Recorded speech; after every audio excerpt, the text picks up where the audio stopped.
Hello అండి. ఈరోజు మా ఇంట్లో గోంగూర చికెన్ చేశాను. ఎలా చేయాలో చూసేద్దాం రండి. ముందు బాండీలో కొద్దిగా ఆయిల్ వేసుకొని అందులో గోంగూర వేసుకొని బాగా ఫ్రై చేసుకొని కొంచెం స్మాష్ చేసి ఒక గిన్నెలోకి తీసుకొని పక్కన పెట్టుకోవాలి.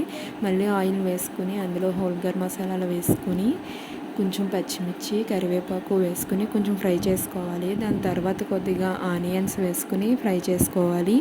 ఆనియన్స్ ఫ్రై అయిన తర్వాత అందులో కొద్దిగా అల్లం వెల్లుల్లి పేస్ట్ వేసి ఫ్రై చేసుకోవాలి.